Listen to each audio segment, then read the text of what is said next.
ఈరోజు ఎక్కువ మంది ఫాదర్స్ ఇక్కడ లేరు.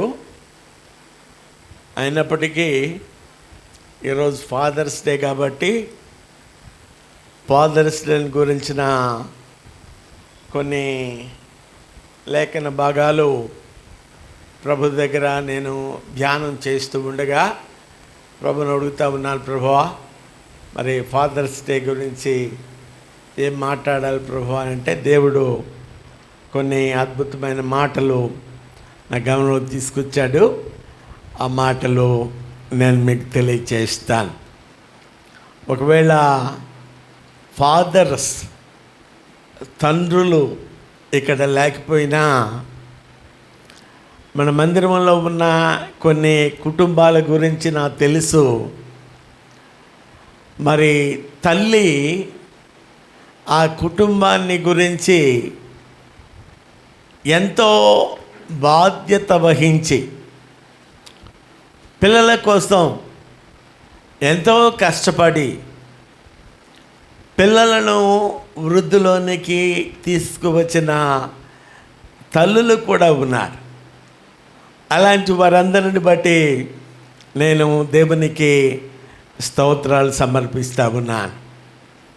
తల్లిగా తండ్రిగా నీ బాధ్యతను నీవు నిర్వర్తించటానికి ప్రభువు నీకు కృప చూపిస్తూ ఉన్నాడు.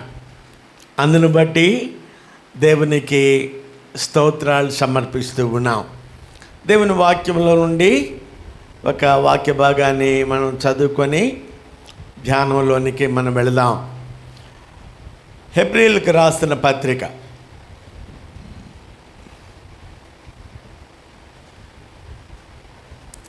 11వ అధ్యాయం 7వ వచనం అందరం కలిసి చదువుకుందాం. 207వ పేజీ కొత్త నిబంధనలో హెబ్రీయులకు రాసిన పత్రిక 11వ అధ్యాయం 7వ వచనం అందరం కలిసి చదువుదాం. విశ్వాసమును బట్టి నోవహు అది వరకు చూడని సంగతులను గూర్చి దేవుని చేత హెచ్చరించబడిన భయభక్తులు గలవాడై తన ఇంటి వారి రక్షణ కొరకు ఒక ఓడను సిద్ధము చేశాను. అందువలన అతడు లోకము మీద నేరస్థాపన చేసి విశ్వాసమును బట్టి కలుగు నీతికి వారసుడాయను. మనం ప్రతి వారం చదువుకునే ప్రశస్తమైన దేవుని వాక్య భాగం మొదటి కొరింథీయులకు రాసిన పత్రిక 23వ వచనం నుండి 31వ వచనం వరకు మార్చి మనం చదువుకుందాం. మొదటి కొరింథీయులకు రాసిన పత్రిక 11వ అధ్యాయం 23వ వచనం నుండి కొత్త నిబంధనలో 153వ పేజీ. నేను మీకు అప్పగించిన దానిని ప్రభు వలన పొందితిని. ప్రభు అయిన యేసు తాను అప్పగింపబడిన రాత్రి ఒక రొట్టెను ఎత్తుకొని కృతజ్ఞతాస్తులు చెల్లించి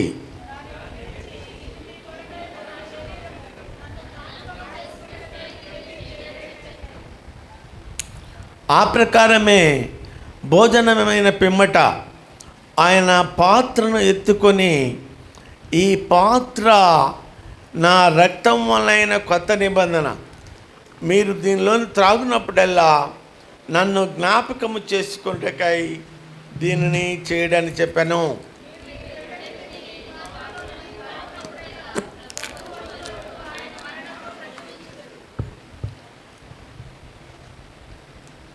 కాబట్టి ఎవడు అయోగ్యముగా ప్రభు యొక్క రొట్టెను తినునో లేక ఆయన పాత్రలోని త్రాగునో వాడు ప్రభు యొక్క శరీరమును గూర్చియు రక్తమును గూర్చియు అపరాధి అగును.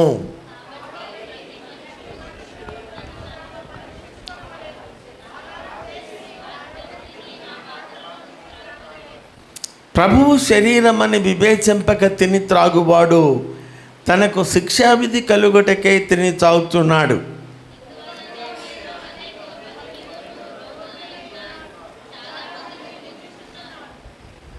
అయితే మనలను మనమే విమర్శించుకునేలా తీర్పు పొందకపోదుము. ప్రేమ కలిగిన తండ్రి, మహిమ కలిగిన మా రాజా, మహిమోన్నతుడమైన మా దేవా, మీకు వందనాలు, స్తుతులు, స్తోత్రాలు సమర్పిస్తూ ఉన్నామునైనా. ఆరాధనలో ఇంత దనక మీరు మాతో ఉన్నారు నైనా, మీరు నడిపిస్తూ ఉన్నారు. స్తోత్రాలు. చదువుకున్న లేఖన భాగాలను మీరు మా కోసం దీవించి ఆశీర్వదించమని ప్రార్థన చేస్తూ ఉన్నాం నైనా. ఈరోజు సర్వలోకం ఫాదర్స్ డే అని జరుపుకుంటూ ఉంది. ప్రభువా మీకు స్తోత్రాలు. తండ్రిని మేము జ్ఞాపకం చేసుకున్నప్పుడు, అయ్యా పరలోకపు తండ్రివైన మీరు మాకు ముందు గుర్తొస్తారు. మీరేగాన లేకపోతే, మీరేగాన మా పరలోకపు తండ్రి కాకపోతే మేము ఏమైపోయేవాళ్ళమో. కరుణించారు ప్రభువా, కృపను చూపించారు నాయనా, మీకు స్తోత్రాలు. తండ్రి యొక్క శ్రేష్టమైన లక్షణాలు కొన్ని ధ్యానించుకొని ఈ ఫాదర్స్ డేని బట్టి మిమ్మల్ని మహిమపరచడానికి కృపను చూపించమని, దీవించమని, ఆశీర్వదించమని యేసు దివ్యనామమున స్తుతులతో అడిగి వేడుకుంటున్నాము తండ్రి. ఆమేన్. ఈ రోజున నోవహు జీవితాన్ని గురించి కొన్ని ప్రాముఖ్యమైన మాటలు క్లుప్తంగా మనము ధ్యానించాలని ఆశపడుతూ ఉన్నాను. త్వరగానే మనం ముగించుకుంటాం. ఎందుకంటే ఇంటి దగ్గర ఫాదర్స్ డే స్పెషల్స్ ఉన్నాయేమో కదా. సరే, మన ఇంటి దగ్గర స్పెషల్ చేసుకున్నప్పుడు దేవుని మందిరాన్ని కూడా తీసుకురావాలండి. దేవుని మందిరంలో అందరికీ ఆ పప్పలు, లడ్లు పంచిపెట్టాలి. సరే, బైబిల్ గ్రంథంలో దేవుడిని అనేక చోట్ల మనము తండ్రిగా చూస్తాం. అన్ని వచనాలు చూడడానికి మనకు సమయం చాలదు, కానీ కొన్ని వచనాలు చూడండి. ఇశ్రాయేలు ప్రజలైన వారికి దేవుడు తనను తాను తండ్రిగా కనపరుచుకున్నాడు. దేవుని బిడ్డలారా, ఈ లోకంలో తండ్రి స్థానము చాలా ప్రాముఖ్యమైనది. కుటుంబంలో, సమాజంలో, సంఘములో తండ్రి పాత్ర చాలా ప్రాముఖ్యమైనది.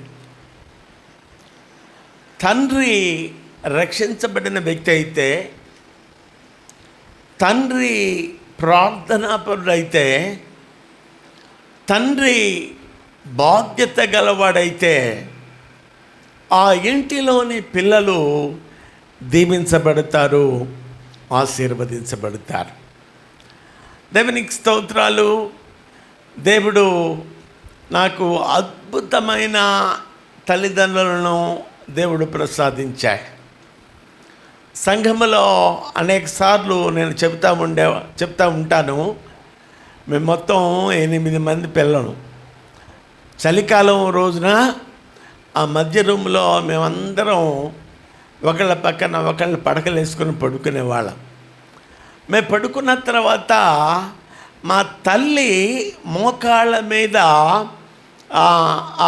అటువైపును ఇటువైపుకి మోకాళ్ళ మీద ఆమె తిరగడం నేను గమనించేవాడిని.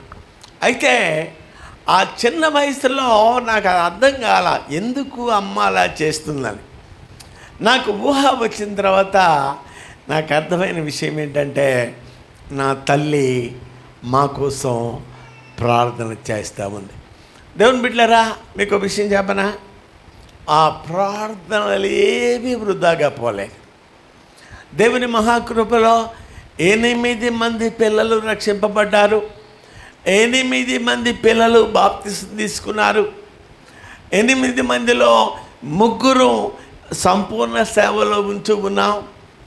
మిగతా వాళ్ళు ఎక్కడ ఉన్నప్పటికీ సంఘ సేవకునికి సహకారులుగా ఉంచి ఉన్నారు. వాక్యం చెప్పడంలోనో, పాటలు పాడడంలోనో ఏదో ఒక విధంగా సంఘములో దేవుడు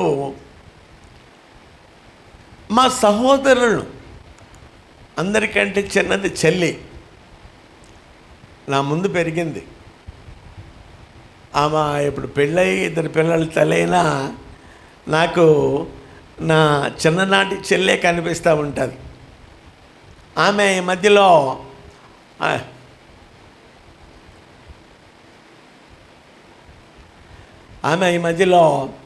అనేక మందికి జూమ్లో వాక్యం చెబుతూ ఉంది. ఆమె జూమ్లో వాక్యం చెప్తూ ఉంటే నాకు కళ్ళ వెంబడి నీళ్ళు వస్తాయి. నా చిన్న చెల్లి దేవుడు దీవించాడు, దేవుడు అద్భుతమైన భర్తనిచ్చాడు, అద్భుతమైన పిల్లల్ని ఇచ్చాడు.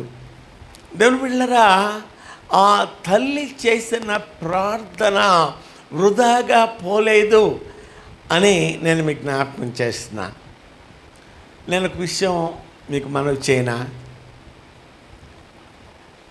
చిన్న నూనె బట్టోడి తెచ్చుకోండి. దేవుని సేవకునిగా విశ్వాసంతో నేను ప్రార్థన చేస్తాను. మీ బిడ్డలు పడుకున్న తర్వాత, లేకపోతే మీ బిడ్డలు పడుకునే ముందు మీ బిడ్డల తల దగ్గర మీరు మోకరించండి. దేవుని వాక్యం ఉంది కదా, నూనె రాయమని.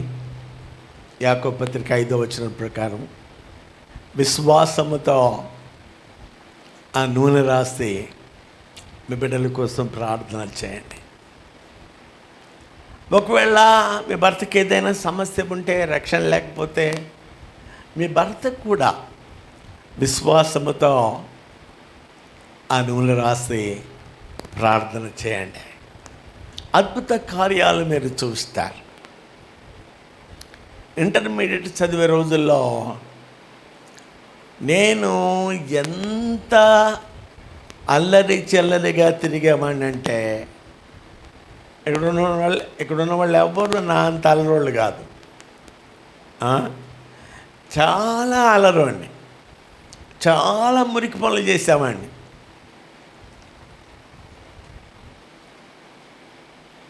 అంత అల్లరి చిల్లరిగా ఉండే నన్ను దేవుడు రక్షించాడంటే, దేవుని బిడ్డలారా, నా తండ్రి ప్రార్థన. గతంలో 1-2 సార్లు నేను మీకు చెప్పున్నాను, మీకు గుర్తుందో లేదో మళ్ళీసారి చెప్తాను.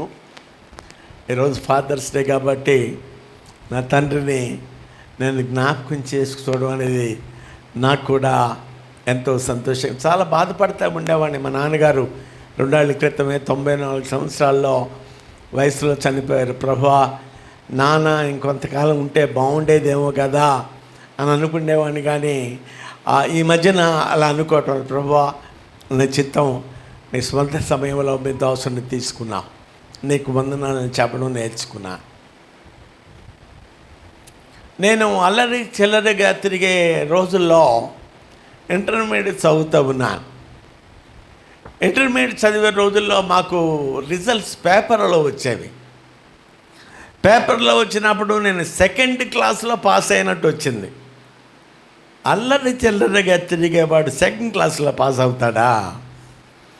నాకు వెంటనే అర్థమైపోయింది, ఇది పేపర్ మిస్టేక్ అని అర్థమైపోయింది.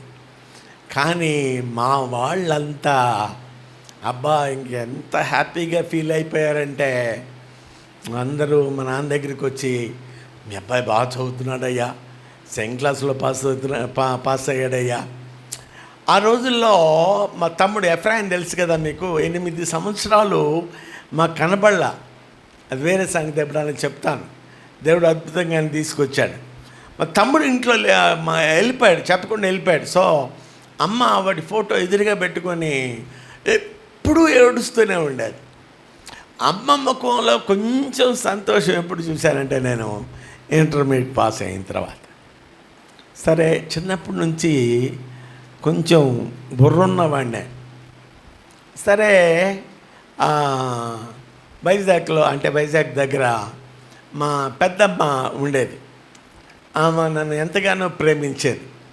సరే, నేను అనుకున్నాను, ఎట్లయినా సరే ఇంట్లో అమ్మా నాన్నకి ఏదో ఒక రకంగా చెప్పి మా పెద్దమ్మ దగ్గరికి వెళ్ళిపోయి పెద్దమ్మకి నిజం చెప్పేద్దాం, పెద్దమ్మ నేను ఫెయిల్ అయ్యాను, నేను చదువుకుంటానని నన్ను దగ్గర పెట్టి చదివించుకుంటుంది అనుకున్నాను. సరే నేను అప్పుడు ఏం చేశానంటే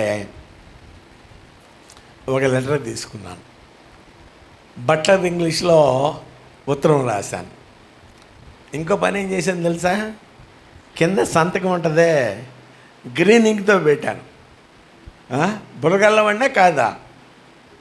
సరే ఈ ఉత్తరం మా నాన్నకి ఇంగ్లీష్ రాదు కదా, ఏంటయ్యా ఉత్తరం అన్నాడు. నాన్న నాకు వైజాగ్లో పాలిటెక్నిక్ సీట్ వచ్చింది నాన్న, నేను అక్కడికి వెళ్ళి చదువుకుంటాను. అయ్యా సంతోషం అయ్యా అని.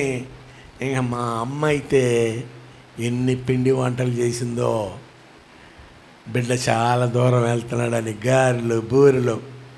మా నాన్న చాలా సంతోషంతో నాకు ఎన్నడూ కుట్టించలా, 2 జతలు 3 జతలు బట్టలు కుట్టించాడు, చేతినే డబ్బులు ఇచ్చాడు. నా గుండెలో మాత్రం దబా దబా దబా గుండె రైళ్ళు పరిగెత్తా ఉన్నాయి. సరే సాయంత్రం 9 గంటలకి ఒంగోలు నుంచి విశాఖపట్నం వెళ్ళే బుకోర్ ఎక్స్ప్రెస్ ఉంది, ఆ ట్రైన్ తీసుకోవాలి. ఆ వెళ్ళే దారిలో ఎస్కోల్ ప్రార్థన మందిరం ఒంగోలులో ఉంది. ఆ రోజుల్లో యోహాన్ గారని ప్రియమైన దావిజనుడు, నన్ను ఎంతగానో ప్రేమించిన దావిడు, మోకాళ్ళ మీద ప్రార్థన చేస్తూ ఉండేవాడు.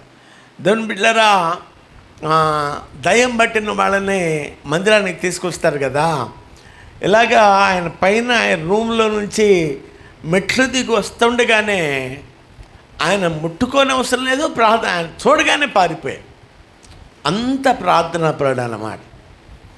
ఆదివారం ఆరాధన అయిన తర్వాత ఈ గ్రామాల నుంచి వచ్చిన విశ్వాసులందరూ ఈ పుల్పిట్ చుట్టూ మోకరించేవాళ్ళండి. పాత రోజుల్లో భక్త సింగార్ సంఘాల్లో దేవుని సేవకుడు వాళ్ళందరి కోసం ప్రార్థన చేసేవాడు. ఈ రోజుల్లో చేయడంలా ప్రసంగం అయిపోయిన తర్వాత అందరికంటే ముందు ఆయన పరిగెత్తి వెళ్ళిపోతూ ఉన్నాడు. ఈ యోహాన్ అంకులు వీళ్ళందరితో పాప ఆయన షుగరు, హై షుగర్ ఉండేది. ఎప్పుడు నూనె రాసి వీళ్ళందరి కోసం ప్రార్థన చేసేవాడు. అంత ప్రార్థనా పరుడు. సరే నా ప్రయాణం కోసం ప్రార్థన చేయించుకోవడానికి మేము వెళ్ళాం. ప్రార్థనా పరుడైన దైవజన్ దగ్గర మన ఆటలు సాగుతాయా? వ్యవసాయం, నువ్వు వైజాగ్ వెళ్తున్నావు, చాలా సంతోషం. వైజాగ్లో పలానా అడ్రస్లో షాలేం ప్రార్థనా మందిరం ఉంది. ప్రతి ఆదివారం నువ్వు పర్మిషన్ తీసుకొని ఆరాధనకు వెళ్ళాలి, ప్రతిరోజు బైబిల్ చదువుకోవాలి. ఈ జాగ్రత్తలన్నీ చెప్తా ఉన్నాడు. బట్టలన్నీ సర్దుకున్నావా? బైబిల్ సర్దుకున్నావా? పుస్తకాలు సర్దుకున్నావా? బట్టలన్నీ తీసుకున్నావా? కాల్ లెటర్ తీసుకున్నావా? గుండె దబేరు మంది. అంటే ఎందుకు ఇంత వివరంగా నేను మీకు చెప్తున్నానంటే, నా జీవితంలో దేవుని యొక్క ప్రణాళిక, దేవుని కృప, దేవుని దయ, దేవుని కరుణ నా మీద ఉంది. ఆయన నన్ను వదిలిపెట్టలా. ఇంకా నేను పెద్ద యాక్షన్ అన్నమాట. బ్యాగ్ అంతా తీసి అన్నీ కింద పెట్టి అది ఎక్కడో ఉంది కనబడడం లేదు అన్నట్టుగా. సరే ఈలోపు మా నాన్న అన్నాడు, అన్న పొరపాటు నాదే అన్న, ఉత్తరం అయితే ఒకటి వచ్చింది, నేను అది వేరే చోట తీసి దాచిపెట్టానన్నా, ఆడేం అబద్ధం చెప్పడం లేదన్నా అన్నాడు. ఎందుకంటే యోహాన్ గారికి అనుమానం వచ్చింది, ఏదో అబద్ధం చెప్తున్నట్టున్నాడండి అని. సరే మెల్లిగా వర్షం పడుతుందండి. ఆ వర్షం నన్ను తడుస్తానే మా నాన్న వెళ్ళి మొత్తం 11 కిలోమీటర్లు వెళ్ళి తీసుకొచ్చాను. తీసుకొస్తే యోహాన్ అంకుల్ దావిజన్ ఉన్నాడు కదా, ఆయన కూడా పెద్ద చదువుకున్నవాడు కాదు. ఆయన ఇంగ్లీషు లెటరు కింద గ్రీన్ ఇంక సంతకం ఇదంతా చూసి ఆయన నమ్మేసి సరే రండి ప్రార్థన చేద్దాం అని. నేను ప్రభా తొందరగా ప్రార్థన చేయాలి, ఆయన ఇంకేం ప్రశ్నలు అడగకూడదు ప్రభా, ఇంకేం జాగ్రత్తలు చెప్పకూడదు ప్రభా, తొందరగా ప్రార్థన చేయాలి ప్రభా, తొందరగా ప్రార్థన చేయాలి ప్రభా. సరే మళ్ళా జాగ్రత్తలు. ఆదివారం మందిరం, ప్రతిరోజు ప్రార్థన, ప్రతిరోజు బైబిల్ చదువుకోవడం, చెడ్డపిల్లలతో స్నేహం చేయకూడదు. అలాగే అంకుల్ ఇవన్నీ తర్వాత ముందు ప్రార్థన చేయండి అంకుల్. ఇలాగా మాట్లాడుతున్న సమయంలో మా ఫిజిక్స్ లెక్చరర్ గారు వచ్చారు. మా ఫిజిక్స్ లెక్చరర్ చూడగానే యోహాన్ అంకులు రండి, ఆయన కూడా క్రిస్టియన్ అన్నమాట, రండి ప్రసాదరావు గారు మీ శిష్యుడు వైజాగ్ వెళ్తున్నాడు, పాలిటెక్నిక్లో సీట్ వచ్చింది అంటే ఆయన నా వైపు ఒక రాక చూశాడు. ఈ అల్లరి చిల్లరి తిరిగేవాడికి వైజాగ్లో పాలిటెక్నిక్ సీట్ రావడం ఏంటా అని. దగ్గర రాగానే యోహాన్ అంకులు లెటర్ ఆయనకి ఇచ్చాడు. గుండె దవేలు మందండి. ఆయన ఆ లెటర్ చూసి నా వైపు పైనుంచి కింద దాకా చూశాడండి. వాష్రూమ్కి వెళ్ళొస్తానని చెప్పి పరుగు ఒంగోలులో ఒక స్నేహితుడు ఉండేవాడు, ప్రాణ స్నేహితుడు. సరే వాడితో నేను చెప్పాను, అరే ఇప్పటికే అమ్మ నాన్న చాలా బాధపడుతున్నారు తమ్ముడి విషయంలో, నేను ఇట్లా అబద్ధం చెప్పానని తెలిస్తే ఇంకా బాధపడతారా, ఇవన్నీ నేను చూడలేనురా, నేను చచ్చిపోతానురా అన్నాడు. ఆడు ప్రాణ స్నేహితుడు కదా, ఎక్కడి నుంచి తెచ్చిచ్చాడో నాకు తెలీదు.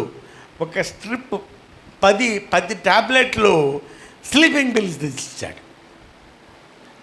దేవుని బిడ్డరా, మీకు మాట చెప్పనా, చచ్చిపోదాం అని మీరు అనుకున్నారు అనుకోండి, సైతాన్ ఏమంటాడో తెలుసా? సైతాన్ వద్దండు, యేసయ్య ఏమో వద్దునైనా నేను బతికిస్తానురా, నేను బాగు చేస్తానని. సైతాన్ ఏమంటాడు సైతాన్? వెరీ గుడ్, బాగా తెలుసు మీకు, మీరంతా సైతాన్ ఫ్రెండ్లు కదా. కమాన్ డూ ఇట్ క్విక్లీ, ఎందుకు నువ్వు బతకడం అనవసరం, నీ పరువు పోయింది, అందరు నన్ను చూసి నవ్వుతా, చచ్చిపో తీసుకో, టాబ్లెట్స్ తీసుకో, త్వరగా మింగేసాయి. సరే మొత్తం 10 ట్యాబ్లెట్లు మింగేశాను. మా ఆంటీ వాళ్ళు ఉంటే వాళ్ళ ఇంటికి వెళ్ళి పడుకున్నాను. గట్టిగా దుప్పుడు ప్రార్థన కూడా చేసుకుని, ప్రభువా నేను చచ్చిపోతున్నాను, నరకానికి మాత్రం తీసుకెళ్ళమాకయ్యా, నేను చేస్తున్నాను తప్పే, నేను చేస్తున్నాను పాపమే, నరకానికి మాత్రం తీసుకెళ్ళమాకయ్యా, నన్ను క్షమించి పరలోకానికి తీసుకెళ్ళయ్యా. మింగేశాను. సరే మా చిన్నమ్మ నాకు టీ ఇవ్వటానికి లేపితే నేను లేవడం లేదంటే దుప్పుడు లాగేసింది, నొరుగులు కప్పుతూ ఉన్నాను. వెంటనే హాస్పిటల్ తీసుకెళ్ళాను. హాస్పిటల్లో వెంటనే ఆ విషయం అదంతా కక్కించాను. ఆ రోజు రాత్రి ఒంగోలులో ఇష్కోల్ ప్రార్థన మందిరంలో నేను మా నాన్నప్పుడు రాత్రి సుమారుగా 10:30 అవుతుందండి. నాకు అప్పుడప్పుడే మెల్లిగా మత్తు దిగిపోతూ ఉంది. సో మా నాన్న అందరు పడుకున్నారు. మా నాన్న నా పడక పక్కన మోకరించాడు, ప్రార్థన చేస్తున్నాడు. నాయన నా పెద్ద కొడుకు ప్రభువా రక్షణ ప్రసాదించు, నాయన దీవించు ప్రభువా, ఆశీర్వదించు ప్రభువా, నాయన వీడి సరిగ్గా ఉంటే మిగతా 8 మంది పిల్లలు సరిగ్గా ఉంటారు నాయన ప్రభువా, ఇప్పటికే ఒకరిని పోగొట్టుకున్నాను ప్రభువా, కరుణించాలని ప్రార్థన చేస్తున్నాను. నేను ప్రార్థన విన్నాను కానీ ఆ నాన్న నా కోసం ఎప్పుడు చేసే ప్రార్థన కదా అని చెప్పి అలా నిద్రలోకి వెళ్ళిపోయారు. దేవుని బిడ్డలారా, ఉదయం సుమారుగా 4:30-5 గంటలు నాకు మెలకు వచ్చిందండి. మెలకు వచ్చి చూస్తే నా మంచం దగ్గర మోకరించిన మా నాన్న రాత్రి 10:30కో 11 గంటలకో మోకరించిన మా నాన్న ఉదయం 4:30 దాకా ప్రార్థన చేస్తానే ఉన్నాడు. మోకాళ్ళ మీదనే ఉన్నాడండి, కూర్చోలా, మోకాళ్ళ మీదనే ఉన్నాడు. కళ్ళ వెంబడి నీళ్ళు పెట్టుకొని ప్రార్థన చేస్తానే ఉన్నాడు. ప్రభువా నా బిడ్డకి రక్షణ ప్రసాదించయ్యా. దేవుని బిడ్డరా, సమయంలో ఆత్మదేవుడు బలంగా నన్ను తాకాడు. విపరీతమైన ఏడుపు వచ్చింది. చాలా ఏడ్చాను, చాలా దుఃఖపడ్డాను, చాలా విచారించాను. ఒకే ఒక్క మాట, యేసయ్యా, నేను తెలిసి చేసిన పాపం, నేను తెలియక చేసిన పాపం, ప్రతి పాపాన్ని నీ రక్తములో కడిగి క్షమించు నాయన. ప్రభువా, నాకు ఒక్క అవకాశాన్ని ఇవ్వు, ఒక్కసారి నన్ను కరుణించు నాయన. పరలోకపు తండ్రివైన నిన్ను మహింపరిచే బిడ్డగా ఉంటాను, ఇహలోకపు తండ్రి అయిన మా నాన్నను సంతోషపరిచే బిడ్డగా ఉంటాను. దేవుని బిడ్డలారా, దేవుడు నేను చేసుకున్న తీర్మానాన్ని దీవించాడు, ఆశీర్వదించాడు. దేవుని మహిమ కోసం నన్ను చెప్పేది ఏంటంటే, 94 సంవత్సరాల వయసులో నా తండ్రి ప్రభు సన్నిధికి వెళ్ళేటప్పటి వరకు నా తండ్రిని నేను సంతోషపరిచిన బిడ్డగానే ఉన్నాను. దేవుని మహాకృప. Praise the Lord. హల్లెలూయా. నేను గతంలో 2 సార్లు చెప్పాను, మళ్ళీ ఒకసారి చెప్తాను. ఒకసారి ఆర్ఆర్కే మూర్తి గారి దగ్గరికి ఒక తల్లి వాళ్ళ పాపను తీసుకొని వచ్చింది. బ్రదర్, మా పాప బైబిల్ చదవటం లేదండి, ప్రార్థన చేయటం లేదండి, దయచేసి మా పాపతో మాట్లాడండి అని ఆర్ఆర్కే మూర్తి గారి దగ్గర తీసుకొచ్చింది. సరే అమ్మ, నువ్వు బయటికి వెళ్ళి నేను మాట్లాడతానని చెప్పి నేను ఆర్ఆర్కే గారి రూమ్లో ఉన్నాం. పాపని, చిన్న పాప, 10వ తరగతి. ఏ నాన్న, ఏంటి కష్టం ఏంటి, బైబిల్ చదువుకోవటానికి కష్టం ఏంటి, ప్రార్థన చేసుకోవడానికి కష్టం ఏంటంటే, అంకుల్, మా మమ్మీ టీవీలో సీరియల్ చూస్తా, బేబీ ప్రార్థన చేసుకొని పడుకోమ్మా, బేబీ బైబిల్ చదువుకొని పడుకోమ్మా. ఆనందమణి, ఎవర్రా నువ్వా? ప్రియమైన తల్లారా, నేను మీకు ప్రేమతో మనవి చేసేది ఏంటంటే, మన పిల్లలు మనల్ని చాలా చాలా చాలా జాగ్రత్తగా అబ్జర్వ్ చేస్తూ ఉంటారండి. మనల్ని అబ్జర్వ్ చేసి మనల్ని వాళ్ళు ఫాలో అవుతూ ఉంటారు.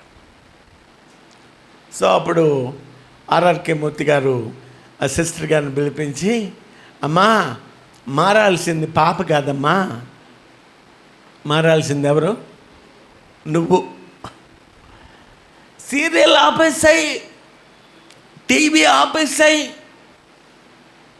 వెళ్ళు, నీ బిడ్డ పక్కన మోకరించు, నీ బిడ్డతో కలిసి బైబిల్ చదువు, నీ బిడ్డతో కలిసి ప్రార్థన చెయ్యి. ఇంట్లో మీరిద్దరే ఉంటారు, కుటుంబ ప్రార్థన కలిగి ఉండండి. దేవుని బిడ్డలారా, ప్రార్థించే తల్లి ఉన్నప్పుడు ఆ కుటుంబం తప్పకుండా దీవించబడుతుంది, ఆశీర్వదించబడుతుంది. ప్రార్థించే తండ్రి ఉన్నప్పుడు దేవుని నామ మహిమార్థమై ఆ కుటుంబాన్ని దేవుడు నిలబెడతాడు. పాత నిబంధన గ్రంథంలో దేవుడు తండ్రిగా ఉన్నాడు. ఒక మాట మనం చదువుకున్న 103వ కీర్తన, 103వ కీర్తన 13వ వచనం చదవము త్వరగా. తండ్రి తన కుమారుల ఎడల జాలిపడునట్లు యెహోవా తన యందు భయభక్తులు గలవారి ఎడల జాలిపడును. తండ్రి తన కుమారుల ఎడల జాలిపడునట్లు. నాన్న, మనకేదో పాట ఉంది కదా, నా ప్రాణమా, నా సర్వమా, నా ప్రాణమా, నా సర్వమా, ఆయన పరిశుద్ధ సదాస్తుతులను చెల్లించుమా. మరువకు ఆయన మేలులను, మరువకు ఆయన నిన్ను మేలులతో తృప్తి పరచున్, నీ యౌవనమును తన పరచును, నిన్ను మేలులతో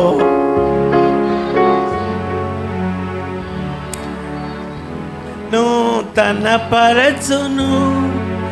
తండ్రి తన కుమారులపై జాలిపడును, భక్తుల ఎడల జాలిపడును. తండ్రి తన కుమారులపై జాలిపడును, భక్తుల ఎడల జాలిపడును. నా ప్రాణమా నా సర్వ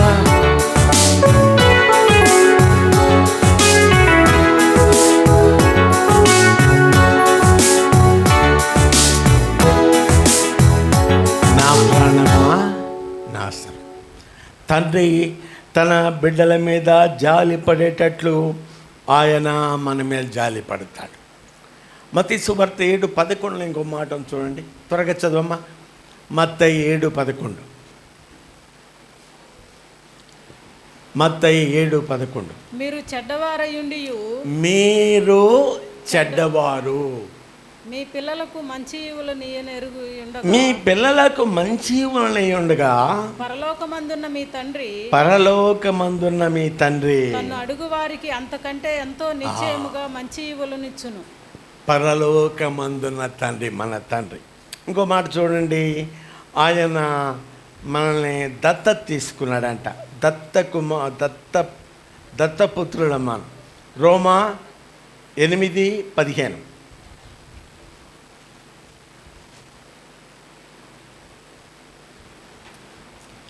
ఏలయనగా, నేను చాలా వచనాలు సిద్ధపడ్డాను కానీ సమయం లేదు, చదవమ్మా.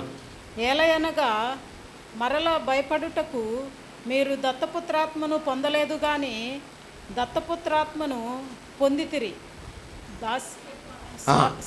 ఏలయనగా మరలా భయపడుటకు మీరు దాస్యపు ఆత్మను పొందలేదు కానీ దత్తపుత్రాత్మను పొందితిరి.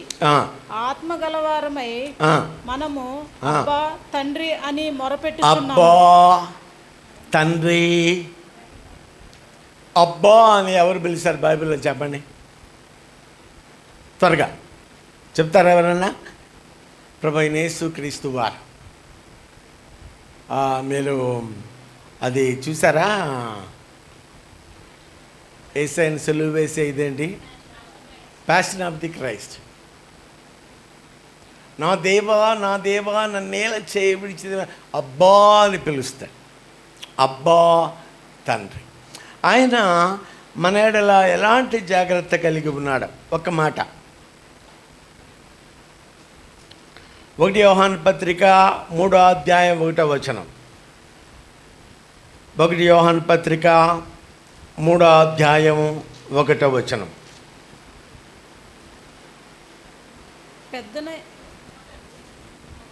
3:1. ఇక్కడ నా దగ్గర ఉన్న వర్షన్లో నేను చదువుతున్నాను గమని చూడుడి.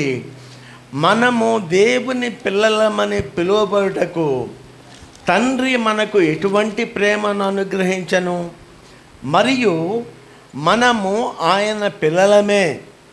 ఈ కారణము చేత లోకము మనలను ఎరుగదు, ఎందుకనగా అది ఆయనను ఎరుగలేదు. మనము ఆయన పిల్లలము, ఆయన మనకు తండ్రి.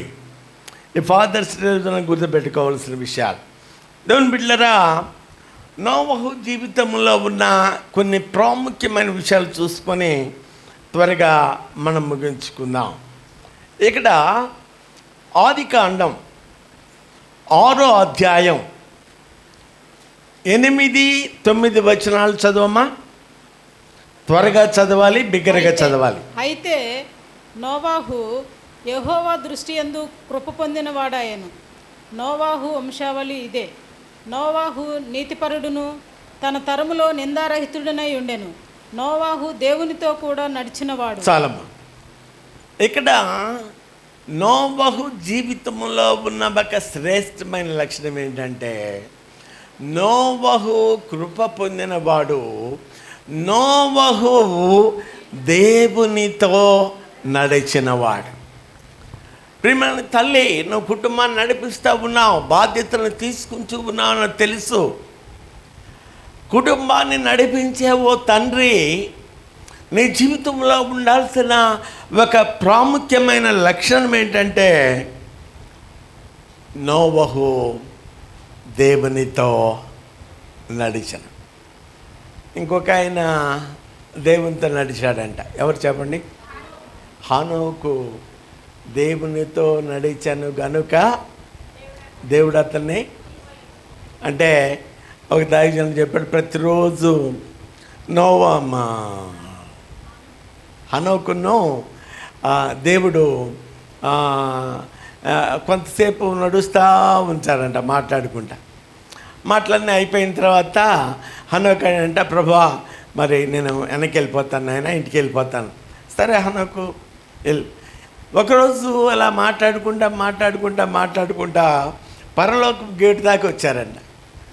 పరలోక గేటు దగ్గరికి వచ్చాక హనోకు అన్నాడంట, నాయన చాలా నడిచి వచ్చాం మనం, నేను వెనక. హనోకు చాలా దగ్గరికి వచ్చావు, ఇంకేం వెళ్తావులే రా అని పరలోకానికి తీసుకు. హనోకు దేవునితో నడిచాను. దేవుని బిడ్డలారా, నా జీవితంలో కానీ, తండ్రిగా నీ జీవితంలో కానీ, తల్లిగా ఇంటికి పెద్దగా మన జీవితాలలో ఉండాల్సిన శ్రేష్టమైన లక్షణం ఏంటంటే, దేవునితో నడవాలి. తన తరమంతటిలో నిందారహితుడిగా ఉన్నాడంట. దేవునితో నడిచిన వాడిగా ముందు ఉన్నాడంట. ఆ తరమంతటి మీదకి దేవుని కోపం, దేవుని ఉగ్రత వచ్చింది. కానీ నోవహు మీద ఉన్న కృపను బట్టి, నోవహు దేవునితో నడిచిన వాడు కాబట్టి, నోవహు దేవుని కరుణను పొందుకున్నవాడు కాబట్టి, ఆ తరమంతటిలో నోవహు కుటుంబం మాత్రమే రక్షించబడి. దేవుని బిడ్డలారా, దేవునితో నడిచే వాళ్ళముగా ఉందుముగాక. ఇక్కడ నోవహు జీవితంలో రెండో లక్షణం ఎలాంటి విధేయత అంటే, నోవహుది, నేను ఒక మాట చెప్తాను ఏమనుకోమాకండి, పిచ్చి విధేయత. వర్షాలు లేవు, మేఘాలు కనపడడం లేదు, సంవత్సరం కాదు, 2 సంవత్సరాలు కాదు, అన్ని సంవత్సరాలు ఆ ఓడను సిద్ధపరచడానికి ఆ భక్తుని జీవితంలో ఉన్న విధేయత అంత ఇంత కాదు. చూడన్నా, త్వరగా చదువు. ఆదికాండం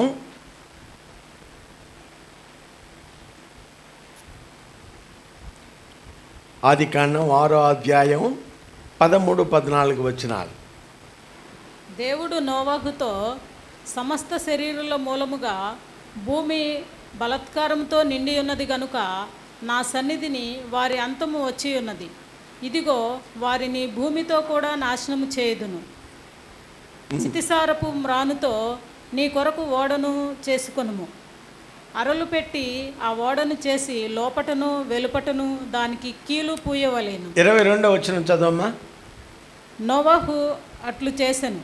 దేవుడు అతనికి ఆజ్ఞాపించిన ప్రకారము యావత్తు చేసెను. నోవహు అట్లు చేసెను.